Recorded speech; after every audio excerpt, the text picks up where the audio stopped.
At 12:29 p.m. on February 1st, 1943, at 26,000 feet above the Tunisian coast, a German fighter slammed directly into the tail of a B-17 flying fortress named All-American.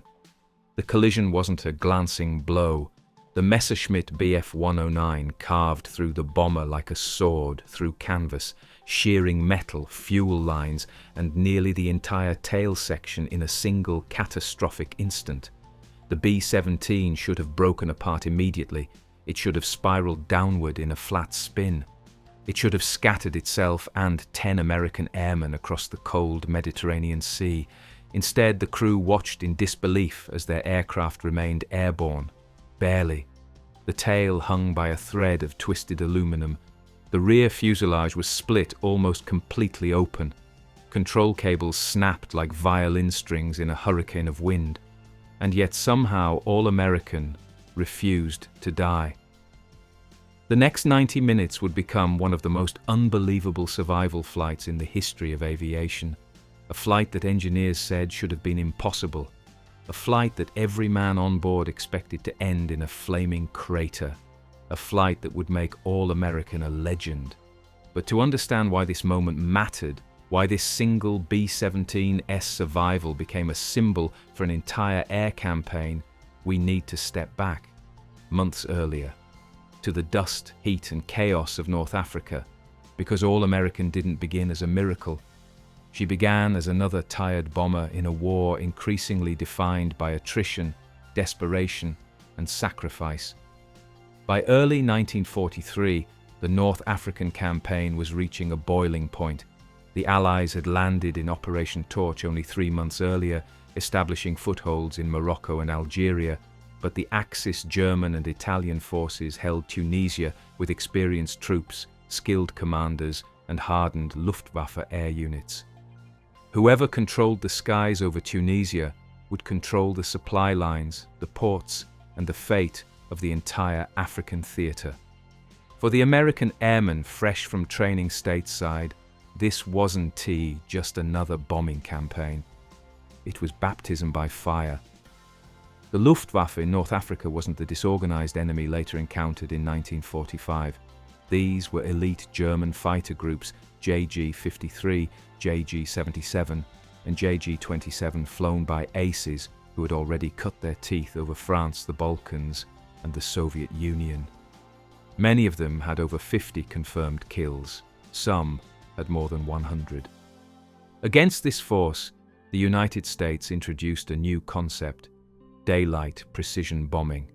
It was a doctrine built on faith that well-trained crews, heavy defensive guns, and tight formation flying could break through German fighter screens, deliver bombs accurately, and return home. The B-17 flying fortress was the heart of that strategy. The theory was simple. A sky full of interlocking 50 caliber machine guns was supposed to protect each bomber and every bomber around it. The reality, especially in early 1943, was far different. When German fighters attacked in concentrated numbers, and they always did, a B-17 could become a metal coffin in under 30 seconds. The men flying these early missions were not yet legends. They were teenagers and young officers learning on the job.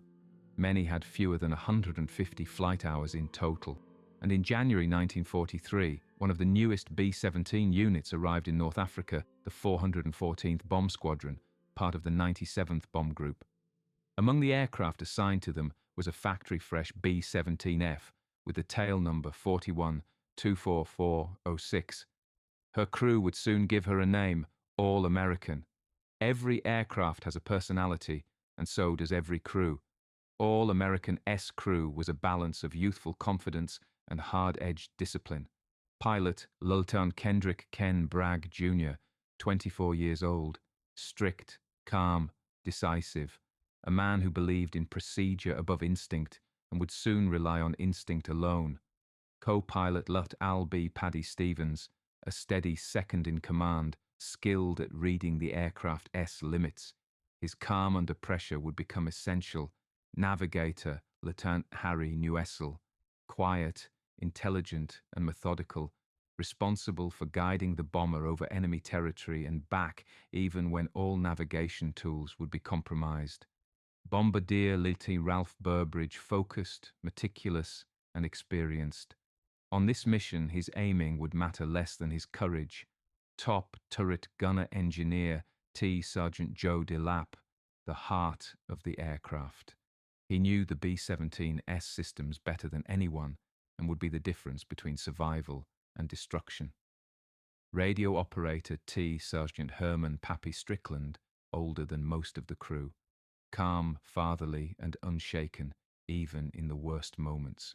Ball turret gunner S. Sergeant Elton Condiff Young, wiry and fearless. His oxygen mask would be his lifeline in the cold sky. Right waist gunner S. Sergeant Michael Mike Zook, sharp-eyed, aggressive, and quick on the trigger. Left waist gunner S. Sergeant Cleo Red Henderson, steady, reliable, and known for never missing a shot. Tail gunner Sergeant Sam Sarpolus, the man furthest from help and the one who would face the worst of what was coming. 10 men, 1 bomber, a sky full of enemies.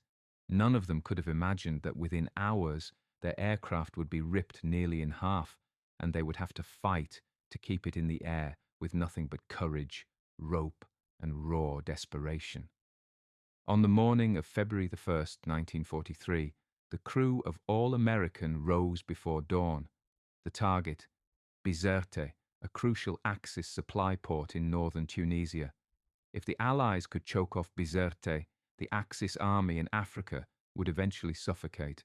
The mission briefing was simple: fly in formation, deliver the bombs, return home, expect German resistance, expect losses. The intelligence officer's final warning was blunt: the Luftwaffe knows we were coming. By sunrise, the engines of the B-17s thundered across the desert airfield. Dust swirled around the tires as the aircraft lifted off, climbing toward the rising sun. All Americans settled into formation position. Left wing element, middle of the box. A place considered safe. A place where the crew believed enemy fighters would hesitate to attack. They were wrong. As the American formation crossed the coastline, German radar operators detected them instantly. Engines roared to life across multiple airfields. Pilots sprinted to their aircraft. Mechanics whipped off wheel chocks as Bf-109s and Bf-110s clawed into the sky. Within minutes, more than a dozen fighters were climbing toward the bombers. The 97th Bomb Group tightened their formation. Guns were checked. Oxygen masks adjusted. A silence fell across the intercom, the quiet before the storm. And then, at 12:29 p.m., the sky above Tunisia erupted into violence. They saw the first German fighters at 12:27 p.m., specks at first, dark dots flickering against the blue Mediterranean sky, then wings, then glints of sunlight off canopies, then the unmistakable silhouette of Messerschmitt Bf-109s diving from above at nearly 500 miles an hour. The intercom snapped alive. Fighters at 12:00 high. Every gun on All American came alive at once. Charging handles pulled, safeties flicked off, barrels pointed toward the sun. The Luftwaffe pilots came in hard, disciplined, and experienced. These weren't rookies. These were killers' aces who had survived Greece, the Eastern Front, and the desert campaigns. Men who had learned to tear bombers apart by hitting them where they were weakest. The first pass came head-on. 4 Bf-109s streaked directly into the formation, guns flashing, cannons spitting fire. Tracers ricocheted off engines, wings, and cockpit glass. One B-17 in the high element took a 20mm round directly through the nose, blowing the bombardier backward in a flash of vaporized glass and blood. The aircraft shuddered, dropped out of formation, and fell away trailing smoke. All American held steady. Steady boys, steady pilot. Ken Bragg spoke calmly into the intercom, his voice a thin line of control against the chaos. The second pass came from below. Three Bf-109 Zoom climbed under the bomber box, firing upward, a brutal tactic honed by German veterans. Armor-piercing rounds punched through B-17 bellies like they were made of paper. Condiff, the ball turret gunner, fired back in a frantic burst. Hits! Hits! I see hits! One German fighter peeled away, trailing smoke, then vanished downward. But the others held formation, preparing to climb again. The bombers pressed on. They were still miles from the target. At 12:29 p.m., as the German fighters regrouped for another pass, the bombers reached the outskirts of B-17. Below them, the city came alive with anti-aircraft fire. Black puffs of flak burst around the formation, expanding clouds of steel splinters tearing through the sky. A B-17 on All-American S right wing took a direct hit to the No. 3 engine. Flames erupted from the nacelle. The bomber slid sideways, struggling to maintain altitude. The pilot tried to stay with the formation, but the damage was too severe. The aircraft dropped out of the formation and fell behind.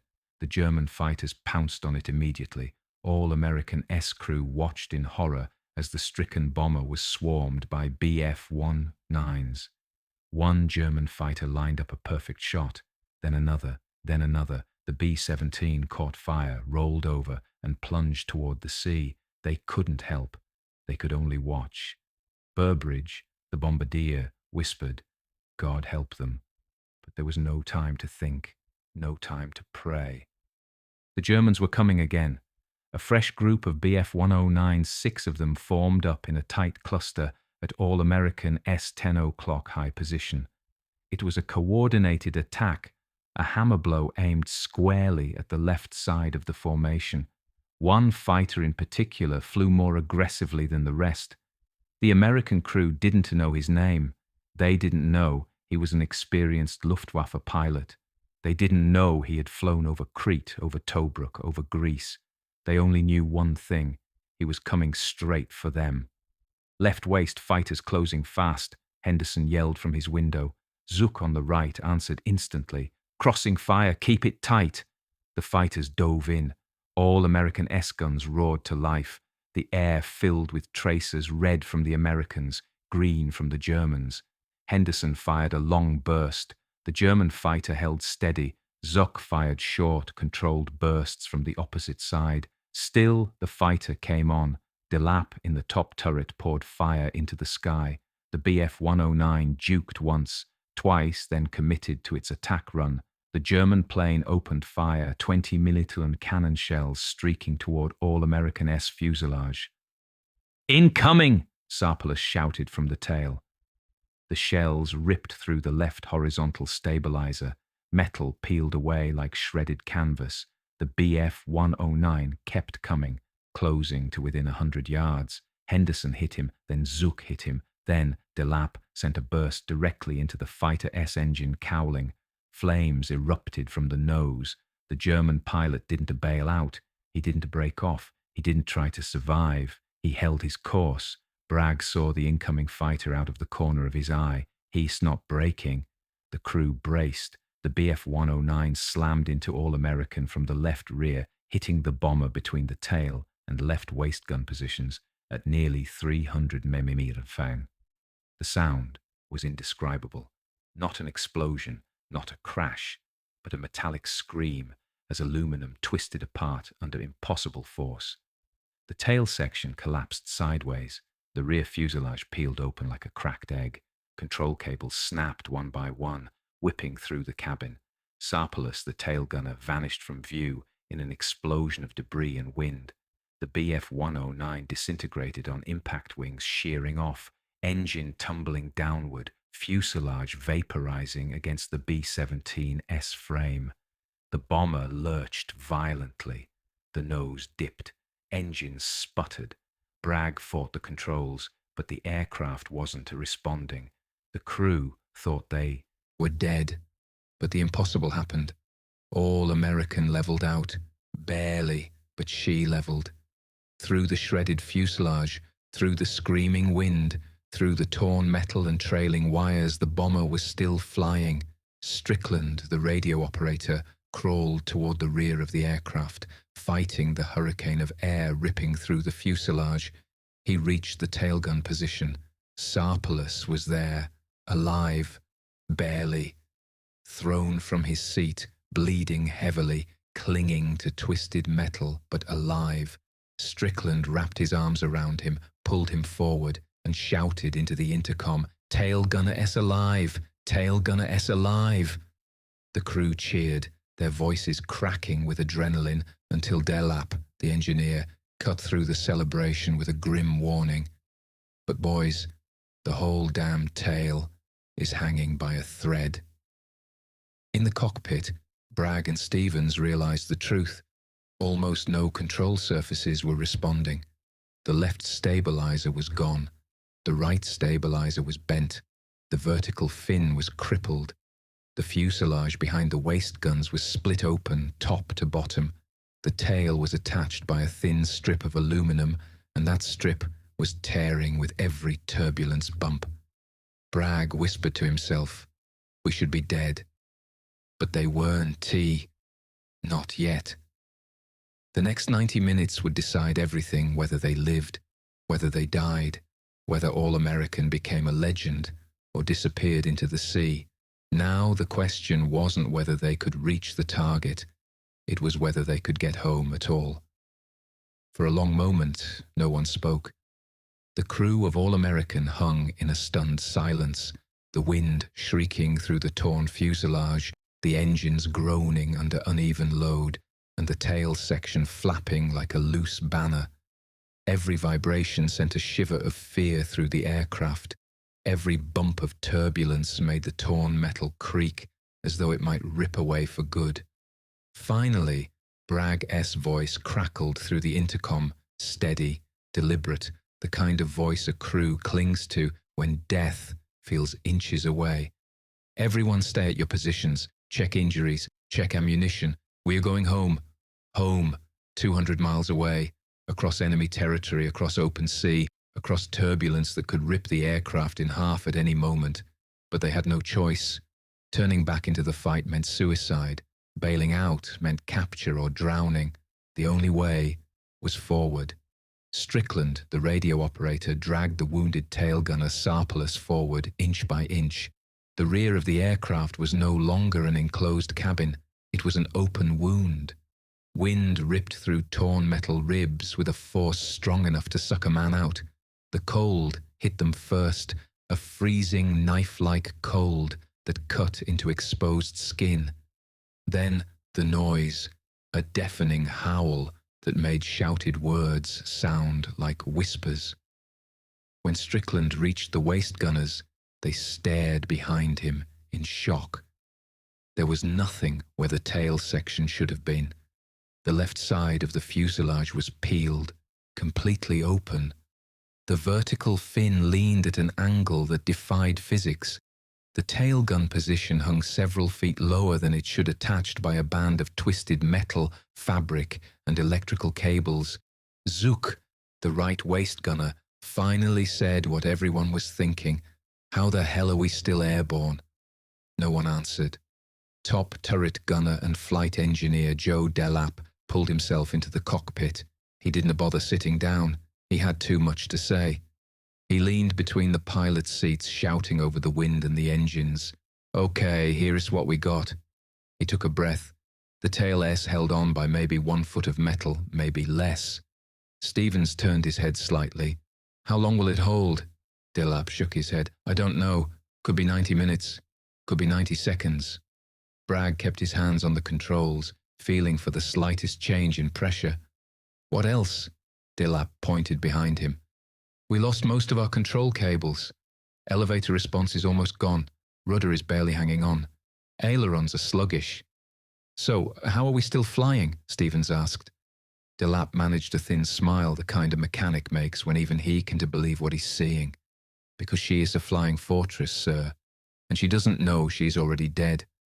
The bombers around All-American began to drift away, climbing slightly to assess the damage. From above, All-American no longer looked like an airplane. She looked like wreckage, a front half of a bomber towing a shredded skeleton behind it. A pilot in the B-17 above radioed the formation leader. "Leader, this is Thor 2, that tail's gonna come off. That ship isn't going to make it home." Another pilot added they should bail out, they were done. But Bragg refused. His voice came over the radio with quiet resolve. "Negative. We were staying with the ship. Keep tight cover. We'll make it." The other pilots didn't argue, some because they respected him, others because they didn't think the crew would survive a bailout over German-held mountains. So they closed in around All-American, forming a protective shell, a flying escort for a dying aircraft. The crew tried everything. Plugging the holes with parachutes, failed. The wind ripped them out instantly. Reinforcing the tail with spare oxygen bottles, failed. The bottles rolled loose and nearly crushed the waist gunners, pulling wounded sections tighter with parachute lines. Failed. The ropes snapped under tension like violin strings, holding the tail by hand. Zook tried, Henderson tried, even Strickland tried. They couldn't tee. The wind force was like a hurricane blasting from inside the aircraft. Finally, Delap returned from the back, shaking his head. "We can fix it. We can only hope it holds." But hoping wasn't a strategy. Navigator Harry Newessel crawled forward, gripping the edges of the trembling fuselage. His maps scattered from the concussion of the wind. His instruments were unreliable. The ruptured fuselage had changed airflow over the aircraft, creating false readings. When he reached the cockpit, he spoke calmly. "I'll do it by dead reckoning. No more fixes, just time, airspeed, and heading." Bragg nodded. Newessel sat behind the pilots, marking the map with hands that trembled not from fear, but from cold.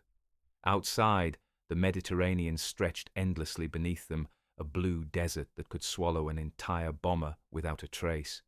Normally, the B-17 required small, smooth corrections from its pilot. Not today. All-American wanted to yaw left constantly, violently. The missing stabilizer unbalanced the aircraft. The torn fuselage created drag like a giant air brake. Bragg needed both hands and all his strength to keep the aircraft straight. Stevens leaned in. "Let me take it for a minute." Bragg shook his head. "You want to hold it?" "She's fighting too hard." For a split second, he eased pressure on the control column just to demonstrate. The bomber bucked to the left sharply, the tail twisting dangerously. Delap's eyes widened. "Don't do that again," he said quietly. Minutes dragged into half an hour. Half an hour felt like a lifetime. The crew spoke little, not out of fear, but because the wind was too loud to hear anything. Sarpolus, barely conscious, lay wrapped in blankets near the radio room, shivering. Strickland kept checking his pulse, whispering to him to stay awake. Henderson and Zook braced themselves against the sides of the waist section, gripping whatever remained of the metal framework. They were the closest to the damage, and every jolt sent them glancing back to see if the tail was still there. By the hour mark, most men felt the same dread. One wrong bump, one gust of wind, one slight change in pressure, and the tail would rip away, taking all of them with it. Below them, the coast of Tunisia faded behind. Ahead lay open water, the Mediterranean Sea. The blue expanse shimmered beneath the aircraft like a cruel promise. They were now committed. A bailout here meant drowning. Turning back meant capture. They had no more choices to make. Newessel called forward. "We're halfway home." Bragg exhaled slowly. Stevens whispered, "Just hold together, girl, just a little longer." But the B-17 was weakening. The metal at the rear groaned, bending with every gust. The tail twisted further downward, hanging like a limp feather. Delap could see daylight slicing across the cabin floor where the fuselage had cracked open. Every man knew the truth. They were flying a bomber that should not be flying, and soon they would have to land it. And landing might be more dangerous than everything they had already survived. The coastline of Algeria finally rose on the horizon like a ghost, a thin, distant line, hard to see, easy to miss. To the men of All-American, it looked like salvation, but salvation came with a price. Because landing this aircraft in its condition would be the most dangerous moment of the entire mission. Bragg knew it. Stevens knew it. Every man in the fuselage knew it. If they descended too fast, the tail would shear off and tear the bomber in half. If they descended too slowly, they de-stall and fall into the sea. If they hit turbulence, even mild turbulence, the damaged structure could collapse. This wasn't a landing. It was a controlled crash. A crash they had to survive. Bragg tightened his grip. His knuckles whitened on the control column, sweat dripping down his wrists, even in the freezing air. He told Stevens quietly, "Once we start down, whatever happens, Don T, fight me. Just match me." Stevens nodded, eyes locked forward. "We either land her as one crew or we Don T land at all." Delap, standing behind them, placed one hand on each piloter's shoulder and squeezed a silent promise. They were doing this together. In the torn-open waist section, Henderson and Zook tied themselves to the remaining metal framework using parachute straps. It was the only chance they had of not being thrown out of the aircraft. Strickland crouched beside Sarpolus, shielding him with his body from the violent airflow ripping through the broken cabin. The wind howled so loudly that no one could hear their own heartbeat, but every man felt it hammering in his chest. The coastline swelled into view beneath the bomber. They were close enough now to see palm trees, the tan glow of sand, the faint glimmer of Allied tents. Bragg lowered the nose slightly. Immediately the bomber lurched. The tail twisted downward by several degrees. Loose metal screamed as if the aircraft were being torn apart. Delap yelled, "Easy, easy, tail's dropping, she doesn't like it." Bragg steadied the aircraft, heart pounding. Every inch of descent was like stepping out onto cracking ice. Too much weight shift and everything shattered. The radio crackled as Strickland forced the damaged set to life. "Biskra Field, this is all American. We're recoming in heavily damaged, request emergency landing. Clear the runway." Static. Then a stunned voice replied, "All American. We can barely read you. Say again, what's your condition?" Bragg leaned toward the mic. "Condition? We're missing half the goddamn plane." A long silence. Then, "Runway is cleared. Crash crew standing by. God help you boys, bring her home." Word spread across the airfield that a B-17 with no tail was coming in. Mechanics ran out of their hangars. Pilots climbed onto jeeps to get a view. Medics stood frozen, waiting for the wreck they expected to explode on arrival. Some men removed their caps. Others folded their hands. No one believed the aircraft would land in one piece. Bragg lowered the throttle. The bomber sagged, shuddering violently. The tail twisted downward more sharply now, nearly dragging level with the mid-fuselage. Delap leaned in urgently. "Bragg, she can take much more. Bring her down slow." But slow wasn't an option. If they stayed airborne too long, vibration alone would tear the fuselage apart. Bragg had seconds to decide. He began the descent. The bomber dropped toward the runway in a long, shallow arc, like a wounded bird fighting gravity with broken wings. Stevens called out airspeed. Newessel gripped the back of their seats, praying silently. Zuck and Henderson clenched the metal framework so hard their arms went numb. At 200 feet, the bomber shook violently, the worst shudder yet. The tail section flexed like a hinge made of rubber and torn metal. It was about to break. Delap screamed, "Put it down, sir, now!" Bragg didn't wait. The wheels hit the runway with a thundering jolt. The aircraft bounced once dangerously high. Metal shrieked. The tail twisted at an angle no B-17 had ever endured. Stevens shouted, "Hold her! Hold her!" Bragg held, every muscle in his arms straining, every nerve on fire. The second touchdown was harder. The fuselage buckled, panels ripped, hydraulic fluid sprayed across the cockpit windows, but the wheels stayed down. The bomber skidded down the runway, leaving a trail of scorched rubber and metal fragments behind it. Finally, after 200 yards, the aircraft slowed. It creaked. It groaned. And then it stopped. Silence. For 3 long seconds, no one moved. No one breathed. Then the crew heard it. Thunderous cheering from every man on the base. They had done the impossible. Crash crews surrounded All American. As soon as the engines shut down, ground officers rushed forward and froze in disbelief. The rear fuselage was connected by just 12 inches of metal, nothing more. A single twisted spine of aluminum had held the tail section together for the last 200 miles. One mechanic whispered, "She shouldn't have made it through the first minute." Another said, "This is a miracle, a literal miracle." Bragg climbed down the ladder first. Men ran to him, grabbing his shoulders, shaking his hand, hugging him. Stevens followed, exhausted, drenched in sweat despite the cold. Neuessel, Delap, Strickland, Henderson, Zuck, each one stepping onto the tarmac to cheers, handshakes, and stunned faces. Then the medics carefully lifted Sarpolus out. He was alive. Barely, but alive. When the crowd saw that the tail gunner survived, the cheering grew louder, echoing across the desert. In the days that followed, photographers captured the wrecked bomber from every angle. Generals inspected it. Engineers studied it. Pilots swore by it. News spread across Allied bases.